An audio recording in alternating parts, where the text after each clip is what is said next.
BJP ರಾಜ್ಯಾಧ್ಯಕ್ಷನ ಸ್ಥಾನಕ್ಕೆ ತಾನು ಒಬ್ಬ ಆಕಾಂಕ್ಷಿ ಅಂತ ಖಚಿತಪಡಿಸಿದ ಬಿ. ಶ್ರೀರಾಮುಲು, ಬಿಜೆಪಿ ಶಾಸಕ ಬಸನಗೌಡ ಪಾಟೀಲ್ ಅವರು ಯಾವತ್ತೂ ಪಾರ್ಟಿಯ ವಿರುದ್ಧ ಮಾತಾಡಿದವರಲ್ಲ, ಕೆಲ ವ್ಯಕ್ತಿಗಳ ವಿರುದ್ಧ ಅವರು ಮಾತಾಡಿದ್ದಾರೆ.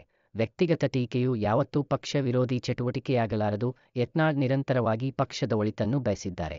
ವಿಜಯೇಂದ್ರ ಜೊತೆ ಅವರಿಗೆ ಸಂಘಟನಾತ್ಮಕ ಭಿನ್ನಾಭಿಪ್ರಾಯಗಳಿರಬಹುದು, ಆದರೆ ಪಕ್ಷದ ರಾಷ್ಟ್ರೀಯ ನಾಯಕರು ಅವರಿಬ್ಬರ ನಡುವಿನ ಮತಭೇದ, ಅಸಮಾಧಾನ ಮತ್ತು ಭಿನ್ನಾಭಿಪ್ರಾಯಗಳನ್ನು ದೂರ ಮಾಡುವ ಪ್ರಯತ್ನದಲ್ಲಿಯೇ ಇದ್ದಾರೆ. ಹಾಗೇನಾದರೂ ಬಿಜೆಪಿ ರಾಜ್ಯಾಧ್ಯಕ್ಷ ಸ್ಥಾನ ಬದಲಾವಣೆ ಮಾಡಿದಲ್ಲಿ ನಾನು ಸಹ ಆಕಾಂಕ್ಷಿಯೇ ಎಂದು ಮಾಜಿ ಸಚಿವ ಬಿ. ಶ್ರೀರಾಮುಲು ಹೇಳಿದರು. ಹಿತೈಷಿಗಳ ಖಾಸಗಿ ಕಾರ್ಯಕ್ರಮವೊಂದರಲ್ಲಿ ಭಾಗವಹಿಸುವ ಪ್ರಯುಕ್ತ ಕೋಲಾರ ನಗರಕ್ಕೆ ಬಂದ ಸಂದರ್ಭದಲ್ಲಿ ಪತ್ರಕರ್ತರೊಂದಿಗೆ ಮಾತನಾಡಿದರು. ಖಂಡಿತ ಬದಲಾವಣೆಗೆ ಅವಕಾಶ ಇದ್ರೆ ಖಂಡಿತವಾಗಿ ಒಬ್ಬ ಹಿಂದುಳಿದಂತಹ ಜಾತಿಗೆ ಅವಕಾಶ ಮಾಡಿಕೊಟ್ರೆ ಕರ್ನಾಟಕ ರಾಜ್ಯದಲ್ಲಿ ಪಾರ್ಟಿ ಕಟ್ಟುತ್ತೀವಿ. 224 ಕ್ಷೇತ್ರದಲ್ಲಿ ಪಾರ್ಟಿಯಲ್ಲಿದ್ದಂತ ಎಲ್ಲಾ ಕಾರ್ಯಕರ್ತರನ್ನು ಒಡೆದೇ ಬೆಳೆಸ್ತೀವಿ. ಪುನಃ 2028ರಲ್ಲಿ 150ಕ್ಕೂ ಹೆಚ್ಚು ಸ್ಥಾನಗಳು ತಗೊಂಡ್ಬರುವಂತ ಕೆಲಸ ಎಲ್ಲರೂ ಕೂಡ ಸೇರಿ ಮಾಡ್ತಾರೆ.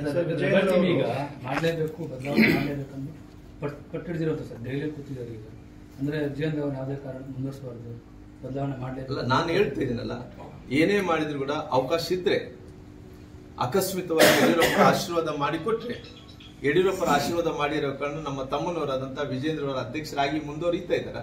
ಅಕಸ್ಮಿತ ಬದಲಾವಣೆ ಆಗಬೇಕು ಅಂತ ಹೇಳಿ ರಾಷ್ಟ್ರೀಯ ನಾಯಕರೆಲ್ಲರೂ ತೀರ್ಮಾನ ತಗೊಂಡ್ರೆ ನನಗೊಂದು ಅವಕಾಶ ಮಾಡಿಕೊಟ್ರಿ ಅಂತೇಳಿ ಯಡಿಯೂರಪ್ಪ ಅವ್ರನ್ನ ಒಬ್ಬ ತಂದೆ ಸ್ಥಾನದಲ್ಲಿದ್ದಂತ ನಾನು ಪರಿಪರಿಯಾಗಿ ಬೇಡಿಸ್ತಾರೆ. ಸರ್, ಅವರು ಮತ್ತೆ ಮರು ಆಯ್ಕೆ ಆಗ್ತೀರಿ ಅಂತ ಹೇಳಿದ್ದಾರೆ ಸರ್, 2 ಸಲ ಹೇಳಿದ್ದಾರೆ. ಅಂದ್ರೆ ಈಗ ಚುನಾವಣೆ ಮೂಲಕ ಮರು ಆಯ್ಕೆ ಆಗ್ತದೆ ಅಥವಾ ಅಲ್ಲ? ಇವಾಗ ಸದ್ಯಕ್ಕಿರುವಂತ ಪರಿಸ್ಥಿತಿಯಲ್ಲಿ ಚುನಾವಣೆ ಮೂಲಕನೇ ಪುನಃ ಮರು ಆಯ್ಕೆ ಆಗಬೇಕು ಅನ್ನೋಂಥದ್ದು ಪಾರ್ಟಿಯ ಎಲ್ಲ ಮಾರ್ಗದರ್ಶನಗಳು, ಗೈಡ್ಲೈನ್ಸ್ಗಳು ಅದೆಲ್ಲ ನೋಡಿದಂತ ಟೈಮಲ್ಲಿ ಕೂಡ ಹಿಂಗಿದ್ದಂತ ಪರಿಸ್ಥಿತಿಯಲ್ಲಿ ಕೂಡ ನಮಗೇನಂದ್ರೆ ಈಗ ಯಾವತ್ತಿದ್ರು ಕೂಡ ಪಾರ್ಟಿ ಏನೇ ತೀರ್ಮಾನ ತಗೊಳ್ಳಿ ಒಳ್ಳೆ ತಗೊಂತದೆ. ನಾವು ಹೈಕಮಾಂಡ್ ನಾಯಕರು ಏನೇ ಹೇಳಿದ್ರು ಕೂಡ ಅವ್ರು ಏನ್ ಹೇಳ್ತಾರೋ ಅದು ಅಂತಿಮ ಆಗುತ್ತೆ. ನಮ್ಮೆಲ್ಲರೂ ಕೂಡ ಹೈಕಮಾಂಡ್ ಅನ್ನಂತವ್ರು ಸನ್ಮಾನ್ಯ ಯಡಿಯೂರಪ್ಪರು ಆಗಿರೋ ಕಾರಣ ಅವ್ರು ಎಲ್ಲರೂ ನಮ್ಮೆಲ್ಲರಿಗೂ ಕೂಡ ಒಬ್ಬ ತಂದೆ ಇದ್ದಂತೆ. ನಮ್ಮ ಹಿಂದುಳಿದಂತ ಸಮುದಾಯಗಳಿಗೆ ಯಾವತ್ತೂ ಕೂಡ ಒಂದು ಶಕ್ತಿಯನ್ನು ತುಂಬುವಂತ ಕೆಲಸ ಮಾಡಿದ್ದಾರೆ. ಯಾವತ್ತೂ ಕೂಡ ನಮ್ಗೆ ಯಾವತ್ತೂ ಕೂಡ ಬಿಟ್ಟುಕೊಟ್ಟಿಲ್ಲ. ಹಂಗಾಗಿ ಆ ಪರಿಸ್ಥಿತಿ ಬಂದ್ರೆ ಬದಲಾವಣೆ ಮಾಡಲೇಬೇಕು ಅನ್ನೋಂಥ ಪರಿಸ್ಥಿತಿ ಬಂದ್ರೆ ನಮಗೆ ಹಿಂದುಳಿದಂತ ಜಾತಿಗಳು ಇವತ್ತು ನಾವೆಲ್ಲರೂ ಕೂಡ ಅವ್ರ ಮಾರ್ಗದರ್ಶನದಲ್ಲೇ ಬೆಳೆದಿರೋ ಕಾರಣ ಇವತ್ತು ಹಂಗಾಗಿ ನಮ್ಗೊಂದು ಅವಕಾಶ ಮಾಡಿಕೊಡ್ರಿ ಅಂತೇಳಿ ನಾನು ಪರಿಪರಿಯಾಗಿ ಸನ್ಮಾನ್ಯ ಯಡಿಯೂರಪ್ಪನ ಬೇಡ್ಕೊಂತೀನಿ. ಅವ್ರ ಪರವಾಗಿ ಮಾತಾಡ್ತಿದ್ರು. ಮೊನ್ನೆ ಉಪಚುನಾವಣೆಯಲ್ಲಿ ಸೋಲಿಗೆ ನಿಮ್ಮನ್ನೇ ಗುರಿಯಾಗಿಸಿದ್ರು. ಜೊತೆಗೆ ನಿಮ್ಮ ಒಂದು ವಿರುದ್ಧವಾಗಿ ಟೀಕೆ ಕೇಳಿ ಬಂದಾಗ ಅವತ್ತಿನ ಸಂದರ್ಭದಲ್ಲಿ ಏನ್ ಹೇಳ್ಬೇಕಾಗಿತ್ತು ಎಲ್ಲವನ್ನೂ ಕೂಡ ಹೇಳಿದೆ. ಪುನಃ ಅದ್ರ ಬಗ್ಗೆ ನಾನು ಅದ್ರ ಬಗ್ಗೆ ಪುನಃ ನೆನಪು ಮಾಡೋದು, ಅದ್ರ ಬಗ್ಗೆ ಮಾತಾಡೋದು ನನ್ನ ಶೋಭೆ ಅಲ್ಲ ಅಂತ ಹೇಳ್ಕೊಂಡಿದೆ. ಹಂಗಾಗಿ ಆಲ್ರೆಡಿ ನಾನು ಮಾತಾಡಿರೋ ಕಾರಣ, ಆಲ್ರೆಡಿ ಹೇಳಿರೋ ಕಾರಣ ಅದನ್ನ ಆ ಶಬ್ದಗಳನ್ನ ಬಳಸಲಾರದಂತೆ ಇವತ್ತಿದ್ದಂತಹ ಸ್ಥಿತಿಗತಿಗಳಲ್ಲಿ ಪಾರ್ಟಿ ಸಂಘಟನೆ ಮಾಡಬೇಕು, ಪುನಃ ಕರ್ನಾಟಕ ರಾಜ್ಯದಲ್ಲಿ ಅಧಿಕಾರಕ್ಕೆ ಬರಬೇಕು, ಎಲ್ಲಾ ಕಡೆ ಕೂಡ ಇವತ್ತು ಪಾರ್ಟಿ ಪುನಃ ಒಂದ್ ರೀತಿ ಬೆಳ್ಕೋಬೇಕು ಅನ್ನೋದಕ್ಕೆ ಒಬ್ಬ ಸಂಘಟನೆಯ ಮೂಲಕ ಅಧಿಕಾರಕ್ಕೆ ಬರಬೇಕು. ಜನಾರ್ದನ್ ರೆಡ್ಡಿ ಅವ್ರ ಪಾರ್ಟಿಗೆ ಬಂದ್ಮೇಲೆ ಒಬ್ಬಂಟಿಯಾಗಿ ಮಾಡುವಂತ ಒಂದು ಕೆಲಸ ಕೂಡ ಆಗ್ತಾ ಇದೆ.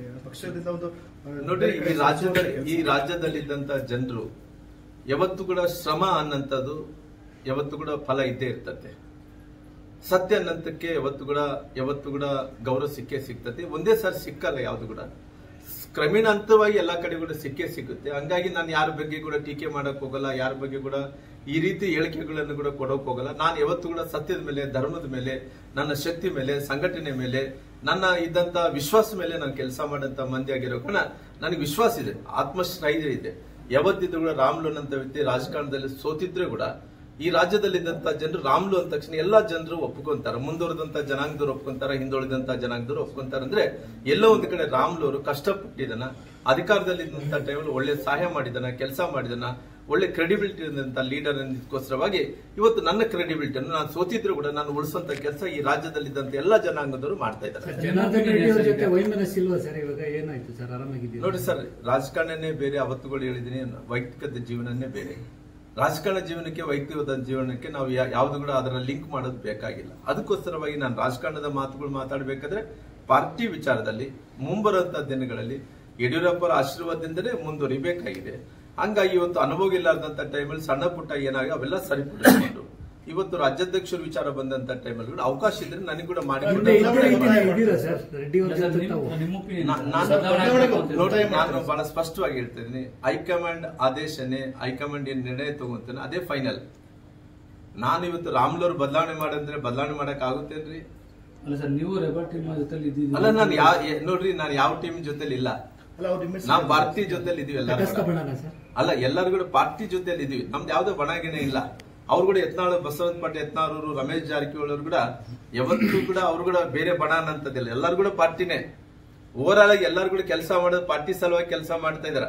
ಸಣ್ಣ ಪುಟ್ಟ ಭಿನ್ನಾಭಿಪ್ರಾಯಗಳಿಂದ ಒಂದು ಕುಟುಂಬ ಇರ್ತದೆ. ಭಿನ್ನಾಭಿಪ್ರಾಯಗಳಿಂದ ಯಾರಿಗೆ ಹೇಳ್ಬೇಕು? ದೊಡ್ಡವ್ರ ಮನೇಲಿ ಇದ್ದಂತ ತಾಯಿ ತಂದಿಗೆ ಹೇಳ್ಬೇಕಲ್ಲ. ಯಾವ್ದೋ ಸಣ್ಣ ಪುಟ್ಟ ಇದ್ದಂತ ಟೈಮ್. ಹಂಗಾಗಿ ಇವತ್ತು ಪಾರ್ಟಿ ಅಂತ ತಕ್ಷಣ ದಿಸ್ ಇಸ್ ಪೊಲಿಟಿಕಲ್ ಪಾರ್ಟಿ. ಆ ಪೊಲಿಟಿಕಲ್ ಪಾರ್ಟಿ ಇರೋಂಥ ಟೈಮಲ್ಲಿ ನಮ್ಗೆ ಎಲ್ಲರೂ ಕೂಡ ಹಿರಿಯರು ಎಲ್ಲಿ ಸಿಗ್ತಾರೆ ಅಂದ್ರೆ ಹೈಕಮಾಂಡ್ ಇರೋ ಕಾರಣ, ನಮ್ಮ ರಾಜ್ಯದಲ್ಲಿ ಯಡಿಯೂರಪ್ಪ ಇರೋ ಕಾರಣ ಯಡಿಯೂರಪ್ಪ ಹೇಳ್ತಾರೆ, ಮತ್ತೆ ಅವರು ಕೂಡ ಹೈಕಮಾಂಡ್ ಕೂಡ ತಿಳಿಸಂತ ಕೆಲಸ ಮಾಡ್ತಾರೆ. ನೋಡಿ, ಯಾವತ್ತೂ ಕೂಡ ಯಡಿಯೂರಪ್ಪ ಅವ್ರ ಬಗ್ಗೆ ಯಾವುದೇ ಕೂಡ ಅಸಮಾಧಾನ ಅಲ್ಲ. ಅವರು ಹೇಳಿರೋಂತ ನಾವೆಲ್ಲ ಕೂಡ ಸಮಕಾಲೀನ ಲೀಡರ್ಗಳು. ಅಂದ್ರೆ ಅವರು ಕೂಡ ಸೆಂಟ್ರಲ್ ಮಿನಿಸ್ಟರ್ ಆಗಿ ವಾಜಪೇಯಿ ಸರ್ಕಾರದಲ್ಲಿ ಅವ್ರು ಕೆಲಸ ಮಾಡಿದಂತವ್ರು. ಯಾರು? ಬಸವರಾಜ ಪಾಟೀಲ್ ಯತ್ನಾಳ್ ಅವರು. ಅವರು ಕೂಡ ಮುಂಚೆಗುಂದುಗಳ ಸಂಘಟನೆ ನೆಲೆಯಿಂದ ಬಂದಂತವ್ರು. ಅವತ್ತಿನ ಕಾಲದಲ್ಲಿ ಕೂಡ ಕೇಂದ್ರದ ಮಂತ್ರಿಗಳಾದಂತ ಅನಂತಕುಮಾರ್ ಅವರು, ನಂತರ ಬಸವರಾಜ ಪಾಟೀಲ್ ಯತ್ನಾಳ್ ಅವರು, ಯಡಿಯೂರಪ್ಪನವರು, ನಂತರ BV ಶಿವಪ್ಪನವರು, ಶಂಕರ ಮೂರ್ತಿನವರು, ನಮ್ ಕಡೆ ಬಂದ್ರೆ ತಂಗ ಅವರು. ಅಂದ್ರೆ ಅನೇಕ ಮಂದಿ ಮಹನೀಯರು ಕಷ್ಟಪಟ್ಟು ಪಾರ್ಟಿ ಇಲ್ಲಿ ತನಕ ಬಂದಿದೆ. ಹಂಗಾಗಿ ಇವತ್ತು ಎಲ್ಲರ ವಿಚಾರದಲ್ಲಿ, ಅವ್ರ ವಿಚಾರದಲ್ಲಿ ಗೌರವ ಇದೆ ಕೂಡ. ಹಂಗಾಗಿ ಇವತ್ತು ಪಾರ್ಟಿ ಅನ್ನಂಥದ್ದು ಏನು ಹೇಳ್ತದೋ ಅದೆಲ್ಲ ಕೂಡ ಕೇಳ್ಕೊಂಡು ಹೋಗುವಂತ ಕೆಲಸ ನಾವೆಲ್ಲರೂ ಮಾಡ್ತೀವಿ. ಕಾಂಗ್ರೆಸ್ ಅವರು ನಿಮ್ಗೆ ತುಂಬಾ ಜನ ನಾಯಕರು ಆಹ್ವಾನ ಮಾಡಿದ್ದಾರೆ, ನಿಮ್ ಬಗ್ಗೆ ಸಾಫ್ಟ್ ಕಾರ್ನರ್ ತೋರಿಸ್ತಾ ಇದ್ದಾರೆ. ನೋಡಿ, ಅವ್ರ ಪ್ರೀತಿ ಇರ್ಬೋದು, ಅಭಿಮಾನಿ ಇರ್ಬೋದು.